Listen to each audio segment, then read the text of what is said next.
Welcome to our session on emotional intelligence and Gandhiji's philosophy. Let me introduce you to our eminent speakers for the session. Our first speaker is Mr. P. Dwarkanath, the non-executive chairman of the global healthcare brand GlaxoSmithKline. He has worked with GSK for 4 decades, where he nurtured the workforce across functions.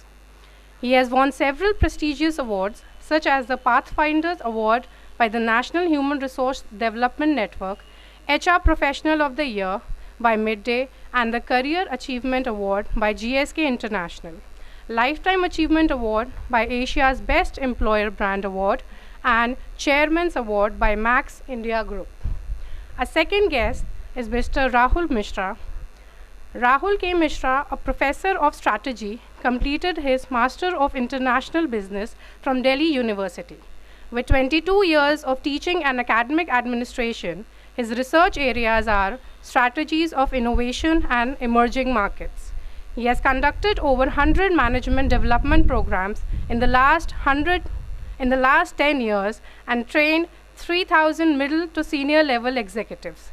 We would like to request Professor Rahul Mishra to take over the discussion. The program which we have designed here, and we have got a very experienced and eminent guest. So we'd like to speak on this topic for 10 minutes, and then there will be question answer session, and we will finish this session on time. So the idea is to understand Gandhiji's leadership for corporate India, and how can we implement or use his ideas or his actions and draw lessons from that, and can be very useful to create a better society and inclusive society. So I request Mr. Dwarkanath to give his initial comments, and then I will come back and then we'll have a question answer session. Thank you, sir. Good afternoon to everyone. Thank you, Professor Rahul.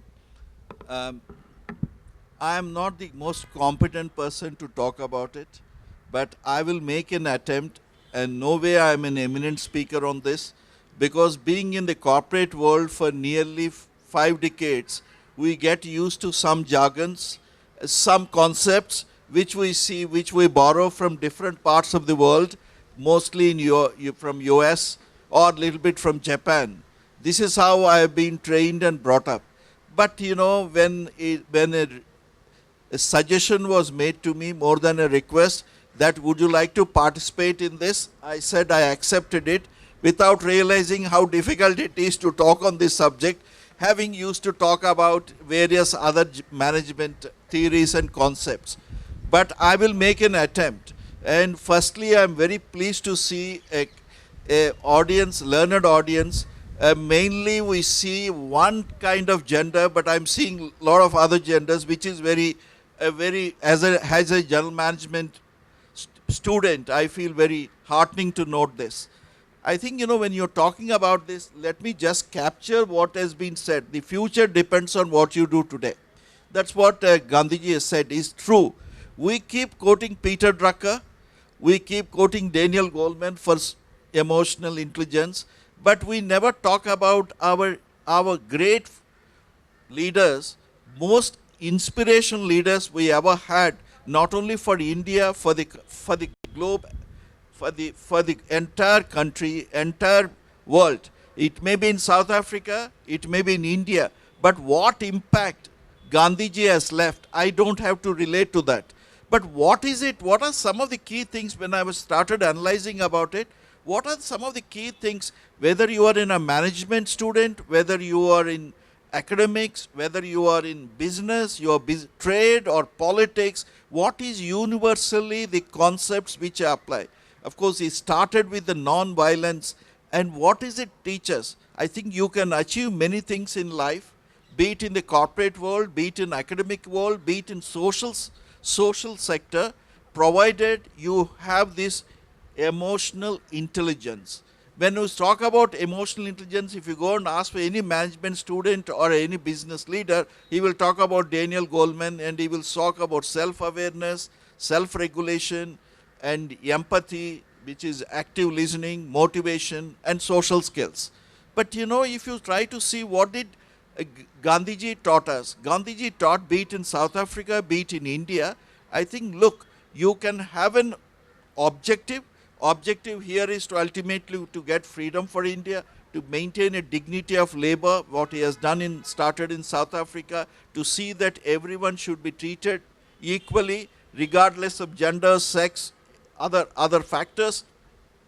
These are the messages which he has given, which of course has been enshrined in the fundamental rights and the directive principles of our constitution and many other countries which have adopted it.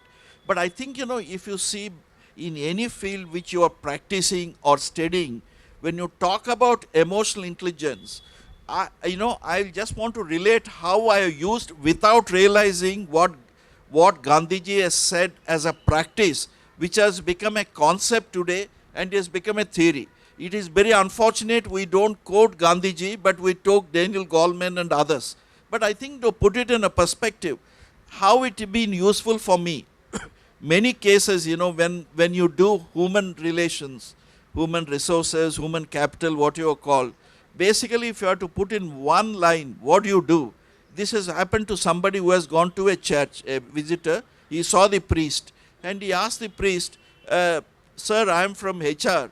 Tell me in one line, one sentence, what do you do? He said, son, I do hatch, match and dispatch. I said, can you please, what is hatch, match and dispatch?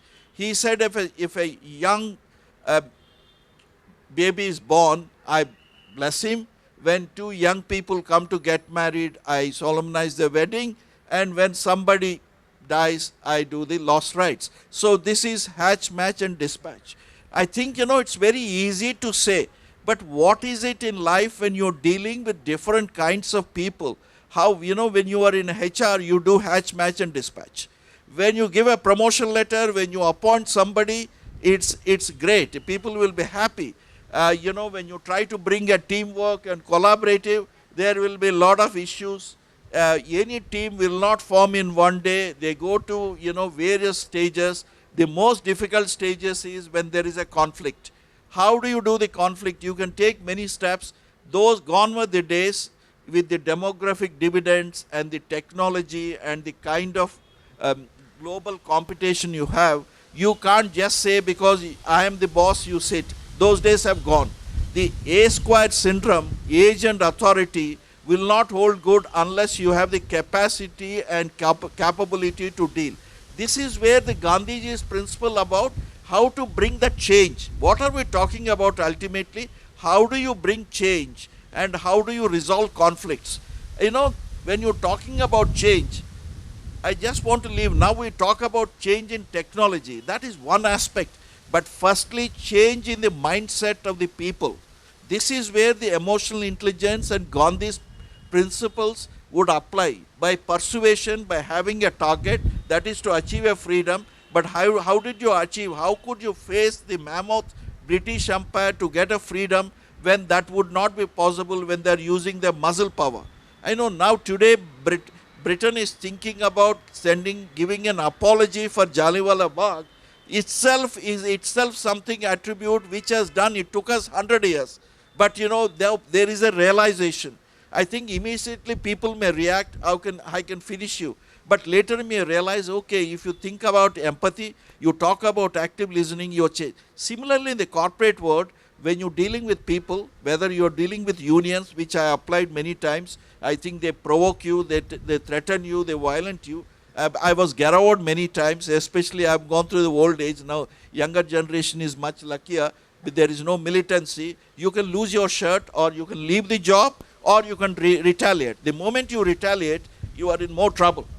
I mean, not only physically, but emotionally you get drained. I think this is where Gandhiji's principle, if you analyze and do it, corporate world, dealing with a workman, being with a manager, sometimes you see it is easy to handle white collar. It's more difficult to do white collars because, you know, they are more educated, more learned, and when they take a stand, it's difficult to change. So what do you want I say just to conclude, Professor?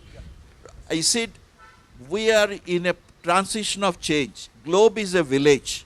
and world is flat. That's what has been said. There are only political boundaries. And now the competition, when you said a competitive advantage is through people. And any business growth or any institution growth is through people. Technology plays an enabler role. It itself cannot apply. So you may say, I don't need people. But ultimately, you may not need plenty of people, but you need right kind of people. In order to have a right kind of people, anywhere in the world you go now today, while IQ is important, the more focus is given on EQ. I mean, I said I need people, intelligent people. Intelligent doesn't mean only IQ is 100, but EQ is 0. But you know, having worked in GlaxoSmithKline, we take from great institutions, management schools, but we give a lot of focus, because when you are in a good school, you are bound to get good scores. But you know, to apply the EQ, it is not easy. By just giving a test, you can't do it.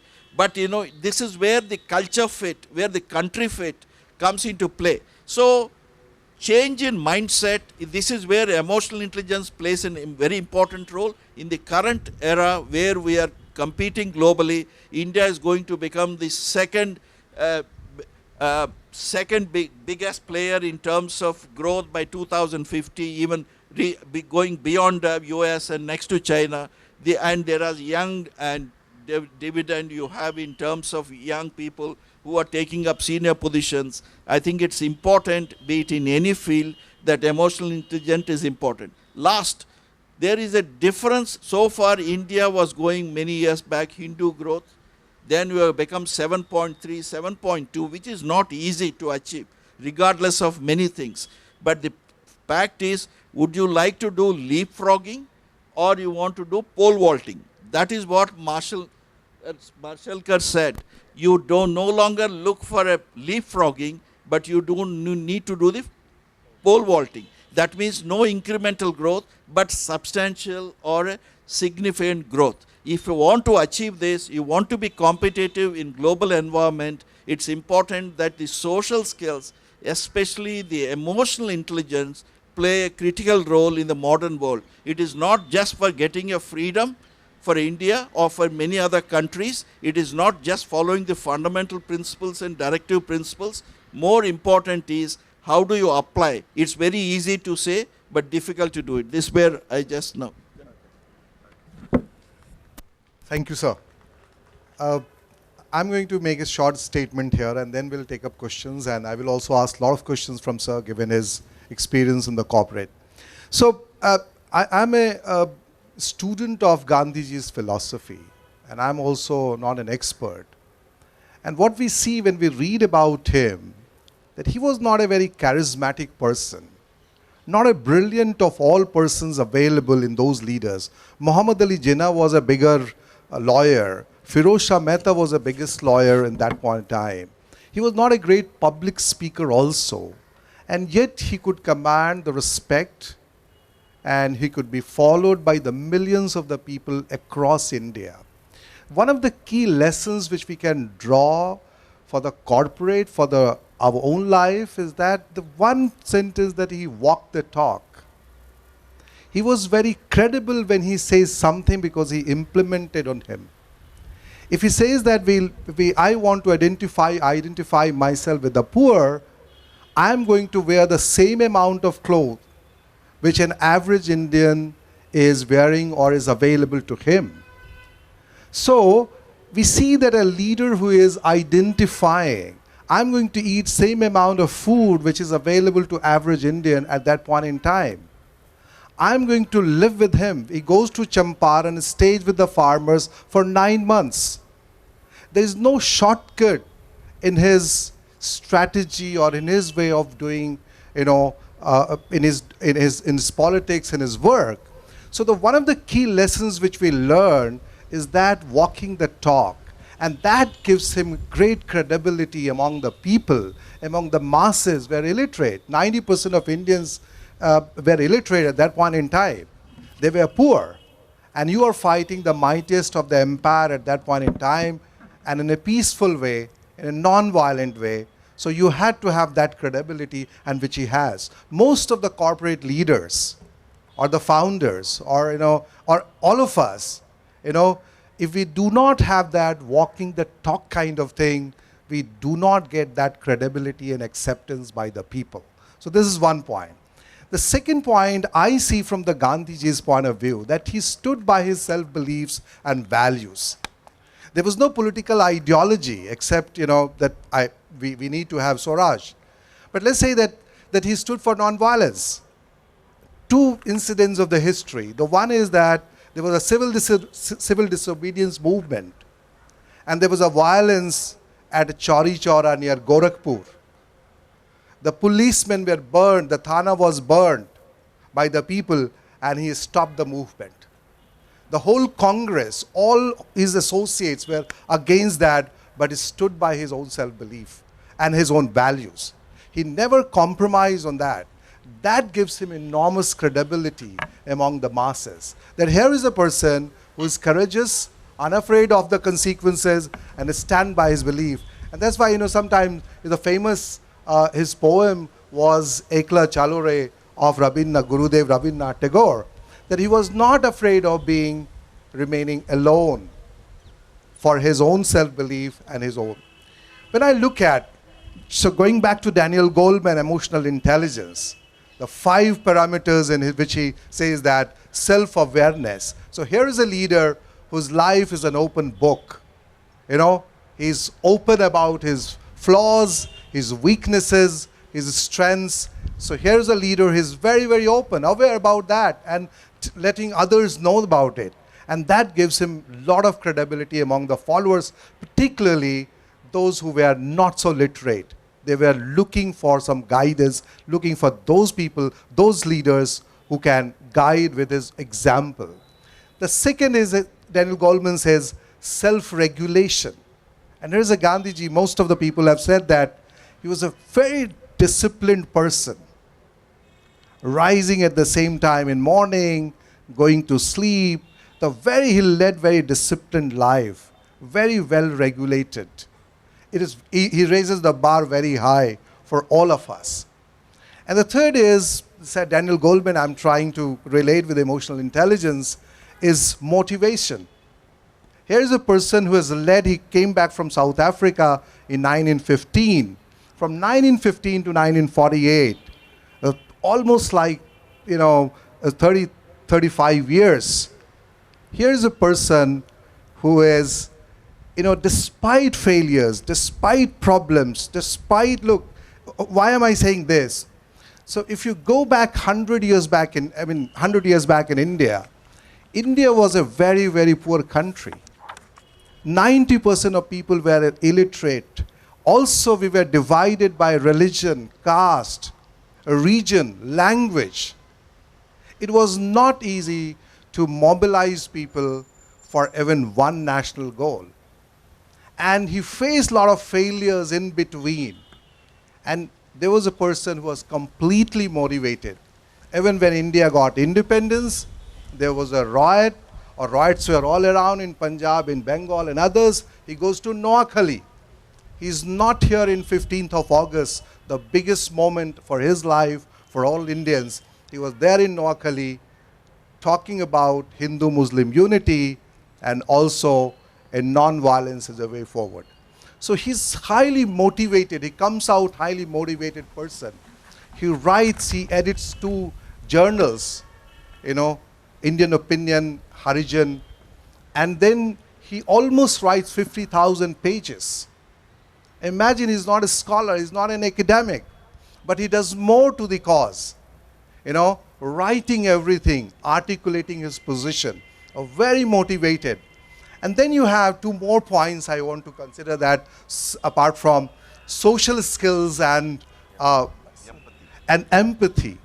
And empathy, I think in a big way, identifying with the poor masses, forcing even one of the 2 barristers, followers he had, Sardar Patel and Jawaharlal Nehru, saying that the biggest problems which Indians facing was in agriculture. The farmers were in total distress because of the British policies. And let me tell you, all leaders, he became really a great leader in Champaran, in Bihar.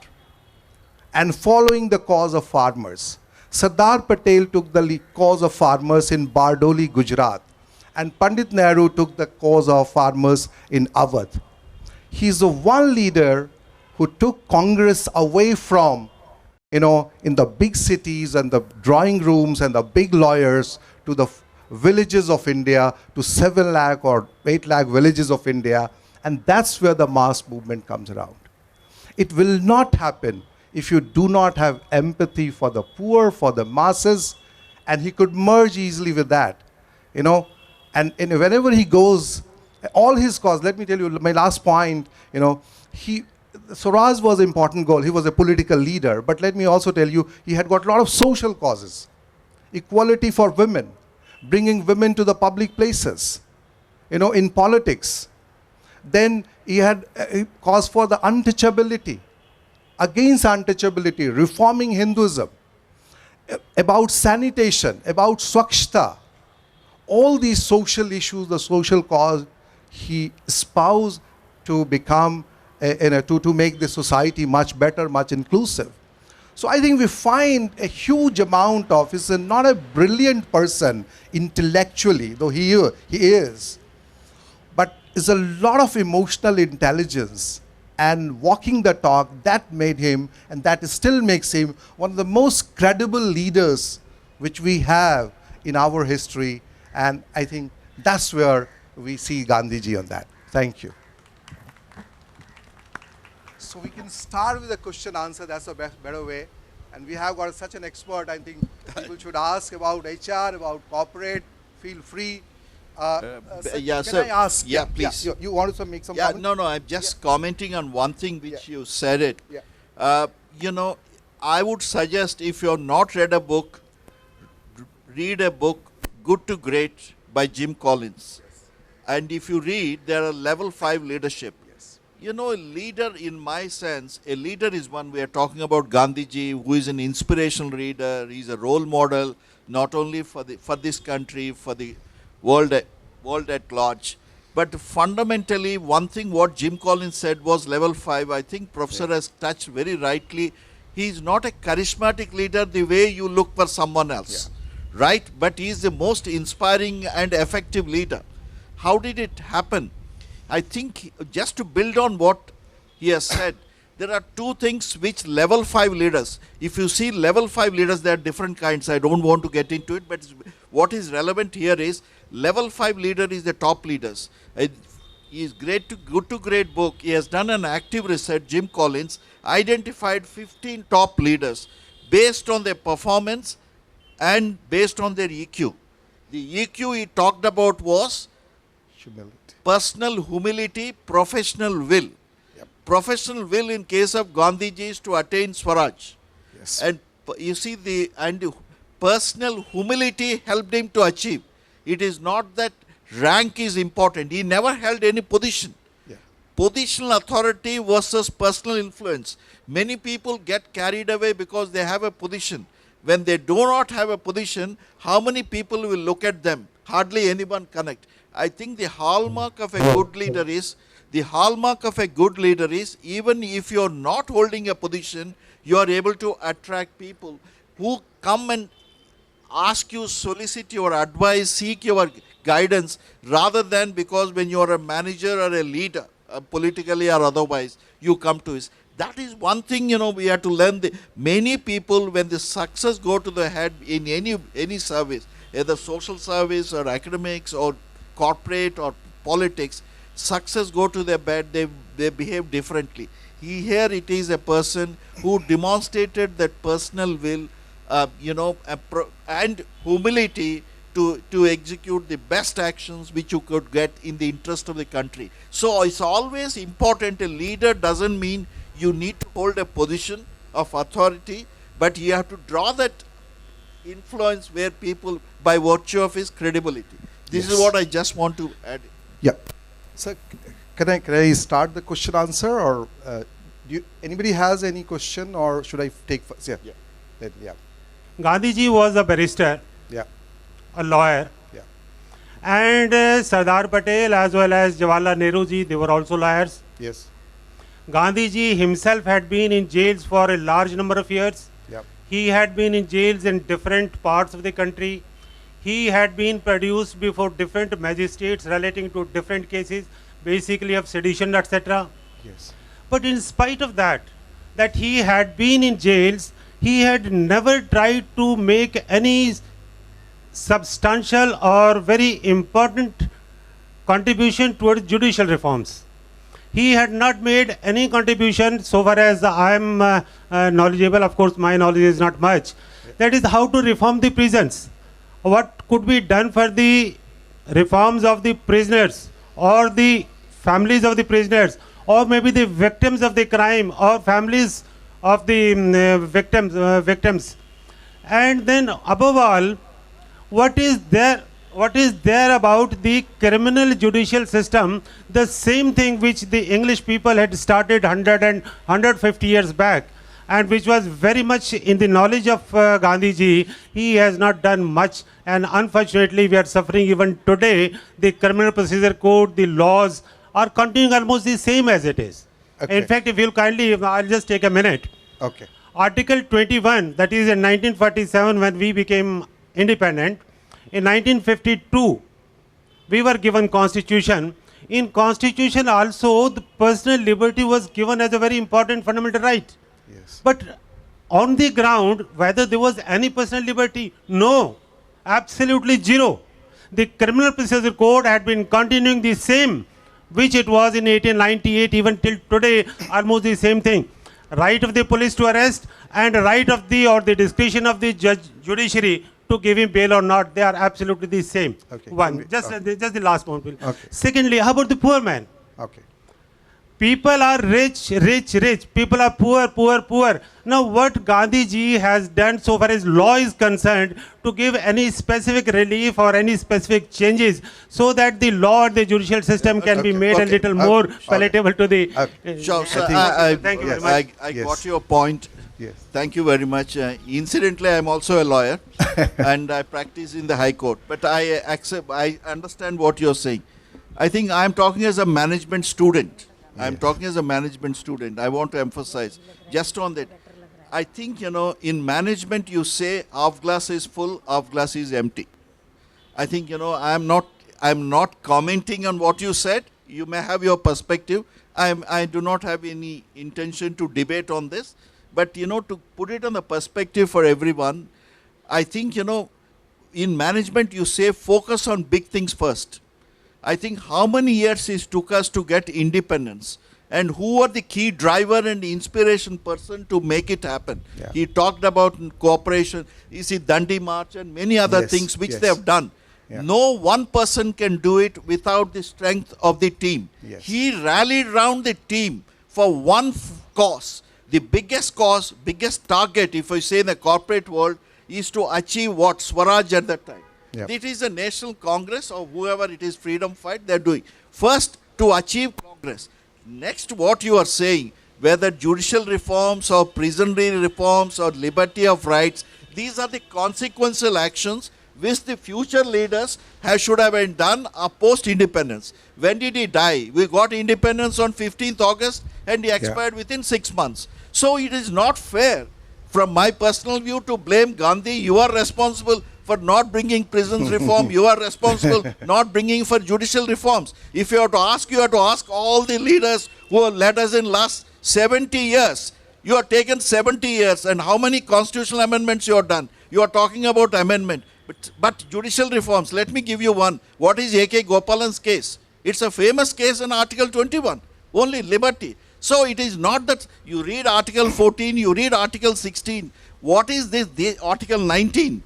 They have all been based on the principles what Gandhiji and other leaders have done it. Dr. Ambedkar is not just author of the constitution. He has not written just like that. These are the fundamental rights have been enacted, implemented. I mean, how could have been implemented? Execution is a different challenge. That you can't blame Gandhi. Unfortunately, he did not survive after 6 months. Yes. So I think, yes, this we have failed as a modern leaders. But when you talk about Gandhiji, what is the major target which he needs to achieve? Put it in a business world. He has achieved it. But Yeah. he didn't see the fruits of that. Perhaps he had stayed for 10 more years, things could have been different. Yeah. Many other things, what happened later, couldn't have happened. So that is how I treat it. Okay. Sir, can I ask you one question here? Just to go back to the corporate part, that we see that a lot of companies and the whole issue of corporate governance and the ethical way of management, what lessons can we learn from Gandhiji's life of ethical way of managing our affairs, organizations, and make that organization more sustainable? So what is your view on that? If you can draw some lessons, some light on that. Yeah. You see, Yes. one of the things you already alluded is walk the talk. Yes. Which basically, when you're talking about governance, it is not only the compliance. Governance is something beyond compliance. Compliance means you have to follow a rule, tick the box. You have done it. But something, disclosures, for example. Yeah. Disclosures, I think, you can interpret in a way, be saying this is not something I'm obligated to do it, but I'm doing it. But what is it gives? It gives a lot of confidence to the investors, to the public. This is an organization which is credible. I can invest on it, or I can participate as an employee, or as a creditor, or as a shareholder. I think, it is not only in the letter you should follow, in the spirit you should follow. I think Gandhiji has brought some of the corporates in India, some of them have virtually followed it, followed even before the Companies Act has been amended or disclosure norms have come in. Yeah. Since there are a lot of people, unfortunately in most of the countries, including India, how to beat the law. I think, Gandhiji has said transparency is important. Yeah. And the point you're making, how companies who have followed the good governances have sustained and grown.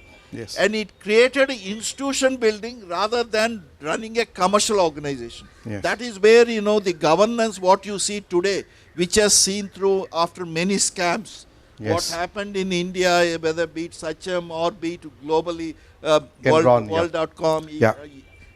all this happened because we followed the some sex by all that stuff. But before that, Gandhiji principles, some of the companies have followed, especially in trying to manage conflict resolutions. Okay. Just to add one point which Mr. Dwarkanath is mentioning, transparency. If you read his biography, and again I'm going back to both Dandi and Champaran, and he goes to Champaran, writes to the district magistrate that I'm coming here, I'm going to do this thing. He writes to Viceroy, private secretary of Viceroy, and when you read about him, for every step he's taking, he's informing the British authorities. Even if he goes to the court, he says that I'm not going to obey this law. You can put me in jail because this law is unjust, but he informs the British authority. There is a total transparency. And that's the kind of lesson we can learn. When you are going for long term, you have to be transparent enough. And I think his life is all through, from South Africa to Champaran to Dandi to the end of that. And also, let me also tell you, while he was against the British Empire, but he was not demonizing the Britishers or any of the Englishmen. And there were a lot of friends, who were there, and he had a lot of respect for them. So this is one point. Any other question which we have, or else anybody has any question on that? I've definitely read some of the books on Gandhi, Yes. including biography and other critical analysis. So you have to keep it. Yeah. Yeah. And one point really always bothered me Yes. is the duplicity which we found in Mr. Mohandas Karamchand Gandhi's activities. He may be a fantastic figure, Yes. a national father of the nation. Yes. However, how can I reconcile with the fact that when Netaji Subhash Chandra Bose was not first time, but second time, but third time was elected Yes. democratically as the president of Yes. INA, Yes. and the third time Gandhi said, Sitaramaya's defeat Yes. is my defeat. Yes. And Subhash Bose really left Congress Yes. in total disgust. Yeah. Yeah? Have you got any explanation for that? I have got some, I think Mr. Dwarkanath will also take that, but let me take you. I think there was no personal enmity or differences with Netaji. Ideological differences, and I go back, Chauri Chaura. In Chauri Chaura, when the Thana was burned, the policemen were killed by the mob, he stopped civil disobedience movement. He said that this is not the way. Non-violence is the way to go forward for independence. I am not going to be part of any political movement which is not going to be non-violent. So my sense is, with his correspondence with Netaji and his opposition to Netaji, was that the Congress has to follow the path of non-violence.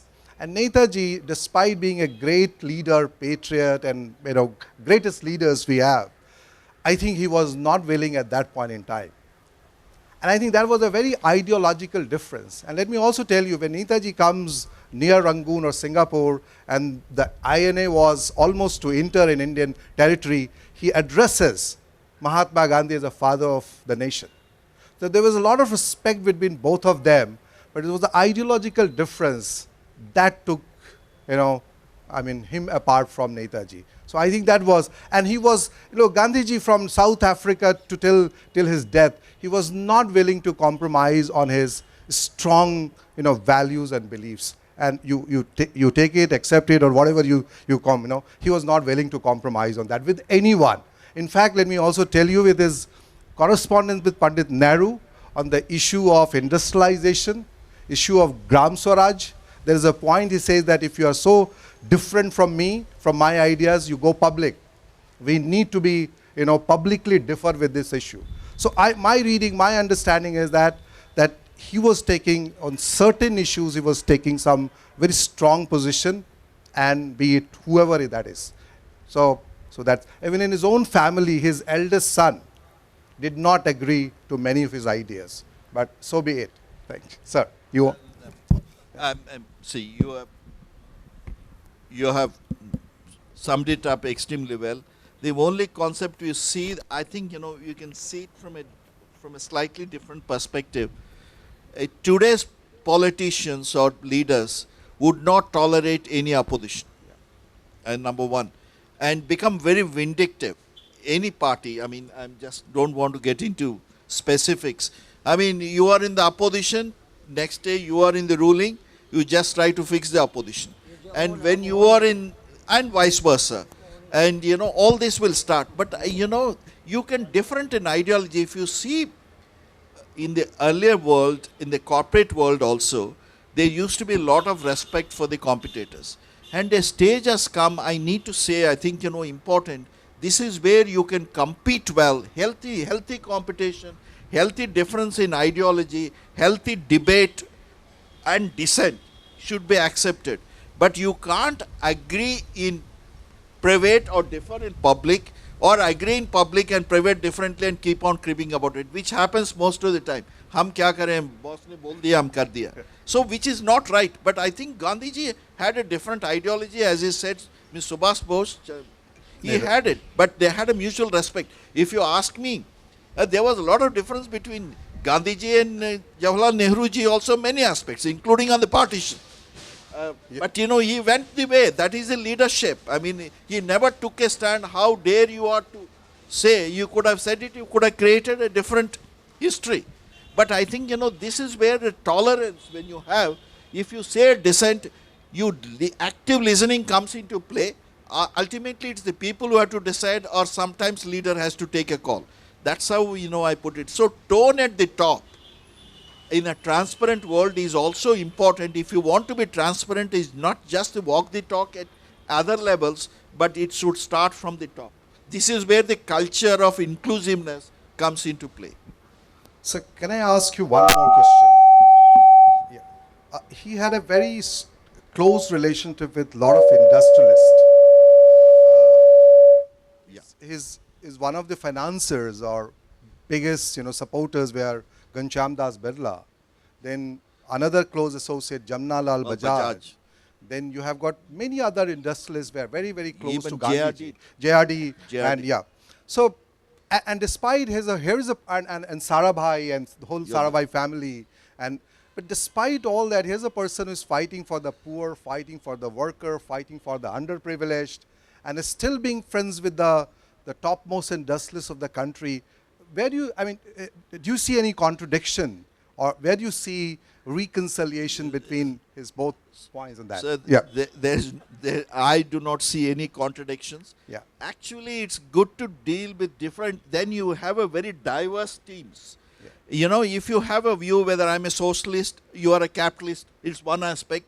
I do for freedom fight, you are doing something for profits, it's a different aspect. But there could be some commonality.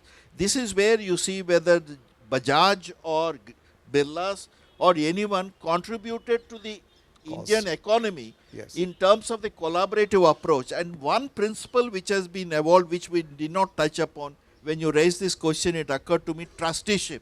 Yes. Trusteeship concept has come from this aspect of Gandhiji, which has been emphatically proved, which is the best way to do it, which have been followed right from Tata Trust or Bajaj Trust or anything else, Birla Trust or endowments, which all emanated from him.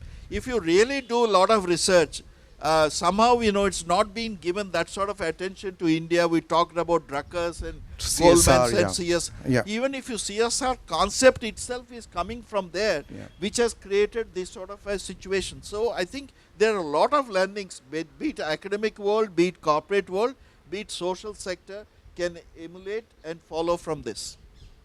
I think we have run out of time. If anybody has got short question, I will allow that, else we finish it here. Okay? Thank you so much. Thank you so much, sir. And thank you sir. so much for such a nice audience. Well, I just leave with one thought, sir. Ultimately, we are talking about change. Change is constant and change is dynamic. That's where we are today. There are four kinds of people. People who watch things happening, people whom do not know what's happening. Third is people to whom things happen. But distinguished minority are those who makes things happen. I think Gandhiji is one person who taught us to make things happen and focus on big things. So thank you.